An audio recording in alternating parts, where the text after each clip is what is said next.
आपको सड़कों पर एहतजाज करना होगा। जिस तरह से एनआरसी में हम लोग सड़कों पर उतरे थे तब जाके ये निकम्मी सरकार पीछे हुई थी, उसी तरह से हमें लड़ाई लड़ने की जरूरत है। इस तरह से किसानों ने किसी कानून के खिलाफ लड़ाई लड़ी, सैकड़ों किसान शहीद हुए, उसी तरह से हमें लड़ाई लड़ने की जरूरत है। इसलिए हम आपसे कहने के लिए आए हैं, आप किसी के बहकावे में नहीं आइए, क्योंकि लड़ाई वजूद की लड़ाई है। अगर आप खड़े नहीं होइएगा तो यूनिफॉर्म सिविल कोड भी इस देश के अंदर नाफिज किया जाएगा। आप खड़े नहीं होइएगा तो वर्किंग प्लेसेस एक्ट को खत्म कर दिया जाएगा। जब आपकी मस्जिदें नहीं बचेगी, जब आपका कब्रिस्तान नहीं बचेगा, तो आप फिर मुसलमान भी नहीं रहिएगा। इसलिए लड़ाई आपके वजूद की लड़ाई है। इसलिए हम आपसे अपील करने के लिए आए हैं मेरे नौजवानों कि आप 26 अप्रैल को चलिए, आप अपने एहतजाज को बुलंद कीजिए। हमारा लोकतांत्रिक अधिकार है, हम आवाज बुलंद करेंगे। अगर ये सरकार हमें धमकी देती है कि जेलों में बंद कर देंगे, तो हम लोग जेल भरो आंदोलन भी शुरू करेंगे। हम लोग जेलों की सलाखों में भी जाएंगे, लेकिन हम अपने मस्जिद से समझौता नहीं कर सकते हैं, हम अपने कब्रिस्तान से समझौता नहीं कर सकते हैं।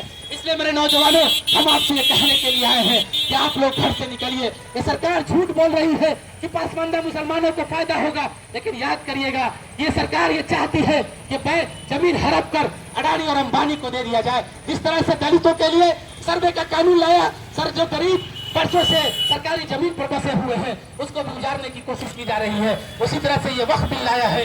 इसलिए हमको किसी के बहकावे में नहीं आना है, हमें इस लड़ाई को मजबूती से लड़ने की जरूरत है। नहीं तो जिस तरह से अभी उत्तराखंड में हाल हुआ है, वही हाल यहाँ के बिहार के अंदर 4000 मदरसे है जो रजिस्टर्ड है, और उस मदरसे पर भी तलवार लटक रही है, क्योंकि ये जो कानून लाया है इसमें डीएम को ताकत दे दिया गया, डीएम जो चाहे वो कर सकता है। इसलिए हम आपसे कहने के लिए आए हैं मेरे नौजवानों, अब लड़ने की जरूरत है। हर दामोदरपुर को शाहीन बाग बनाने की जरूरत है। घर से हर एक आदमी को 24 घंटा इस लड़ाई की लड़ने की जरूरत है। अगर नहीं लड़िएगा तो आपका वजूद भी खत्म हो जाएगा।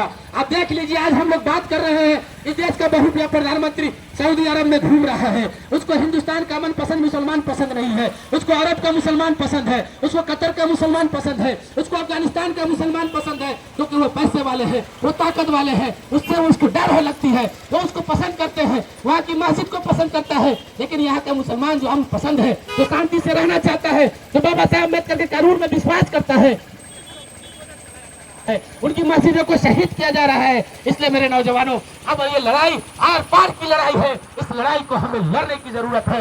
इसलिए हम आपसे ये कहने के लिए आए हैं कि 26 तारीख को सब काम छोड़कर सब आदमी घर से निकलिए, क्योंकि अगर ये सरकार नहीं मानेगी तो हम लोग पटना के गांधी मैदान को भी भरेंगे, हम लोग शाहीन बाग भी बनाएंगे, और उस वक्त तक लड़ेंगे जब तक कि ये कानून वापस नहीं ले लेता है। क्योंकि अब हमारे पास जब हमारी मस्जिदें ही नहीं बचेगी, जब हमारा कब्रिस्तान ही नहीं बचेगा, तो हम लोग जी के क्या करेंगे मेरे नौजवानों। क्योंकि ये सरकार ने ललकारा है, हमको इसका जवाब देना होगा। हम नहीं चाहते हैं सरकार से टकराना, हम सरकार से यही कहते हैं इस कानून को वापस ले लिया जाए, क्योंकि ये कानून ये मुसलमानों के वजूद की बात है। इसलिए हम आपसे कहना चाहते हैं कि 26 तारीख 10 बजे दिन में सब लोग निकलिए, हम लोग डीएम आवास तक जाएंगे, वहाँ पर प्रोटेस्ट दर्ज कराएंगे और सरकार से मांग करेंगे कि आप इस बिल को वापस ले लीजिए। हिंदुस्तान के कोने कोने में भी इसका एहतजाज शुरू हो गया है, जिस तरह से एनआरसी में लोगों ने एहतजाज किया था।